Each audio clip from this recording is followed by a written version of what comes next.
The scene platform, or platform 2, the one that comes just before Chaos. Laura Lomas, her original intention was to have any number of actors, and with each line being a new dash, then we can look at the rest of her script and presume from that she wants each line to be said by a different actor. This, I would say, means that her original intention for this scene was to show the chaos.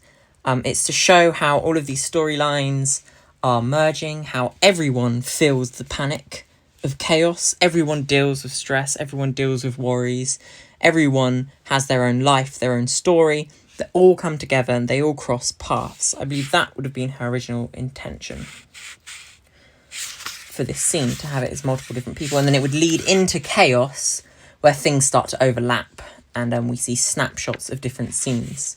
In a way, this is a snapshot of the original scene, but told by the entire ensemble. However, our director chose not to do that. His original idea was that this scene would just be my character, would just be Greg. This would have meant that it is a snapshot, almost, of the monologue I do at the start, Train. However, some things are slightly different. Some things have changed ever so slightly. So perhaps it would show my character's confusion, the fact that he's realising that things aren't set in stone, things aren't always black and white, that there is more chaos in the world, that you can't escape chaos. However, our director then chose to change his mind. He then decided to split it between me and Amelie, who has the other platform monologue, the other one set on the train station. This now meant that Amelie and I divided the lines between two. And I think this is really interesting because by doing that, it almost changed the meaning of some of the lines. So it took us a couple of attempts to divide the lines in a way that we think made sense and fitted, and then worked with our director's vision.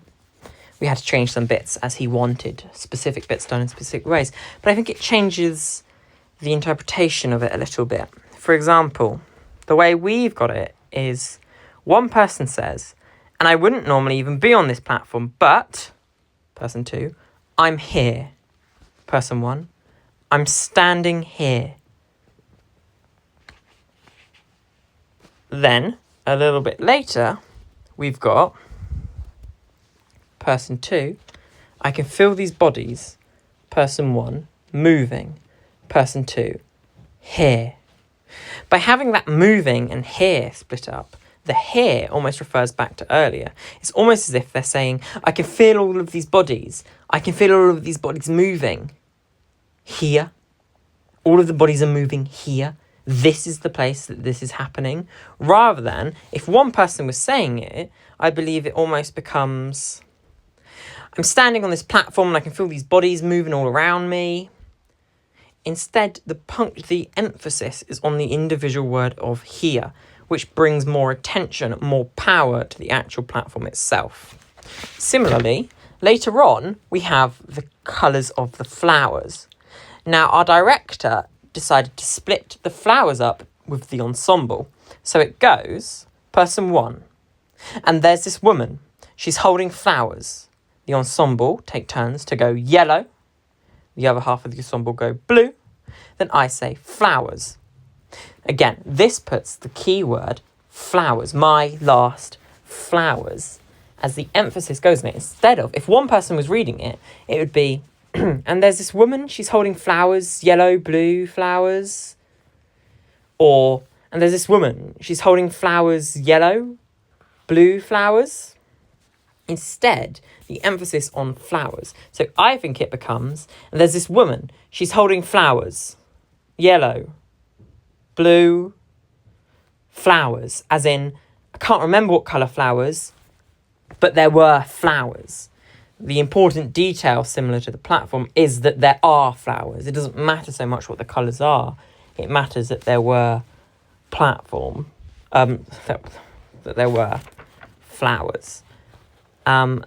This scene, now the fact that it is split between two people, I think really it's interesting to fit into the timeline of everything, of how everything fits together. because is it real as such? Platform, there is a person, he stood on the platform, he's getting overwhelmed by the train. Butterfly, there are two people, they're discussing the ways the world work. Hands, there is someone, he has his hands, he's embarrassed about it. Platform 2, two people somewhat discuss, but they're not discussing because our director doesn't want us discussing. Our director has told us almost not to acknowledge each other. We're on opposite sides of the platforms talking outwards to the audience. And they're discussing things that didn't happen in their scenes. My character turns right, even though they turned left in their scene. Amelie's the opposite. They can't quite remember details. It's almost as if this scene represents the chaotic mind. What I think's interesting is, so not only is that I'm going to have to probably talk to Amelie and the director about whether or not this fits into the timeline or is a more metaphorical thing, like dance could be.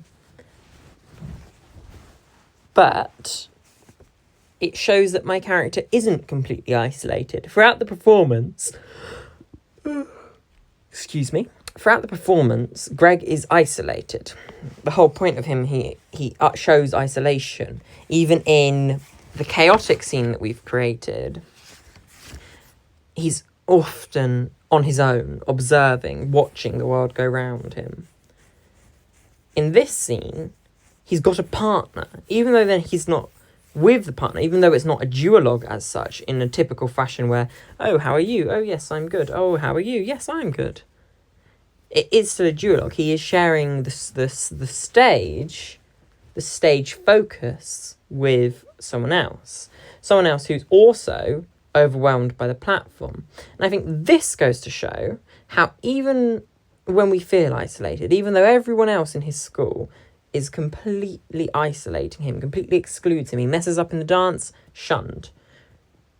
Even though we may feel completely alone in the chaos of the world, there is always someone else that we know. And I think what makes sense of that is Amelie's character, and bear with me here, Amelie's character is the character in Late.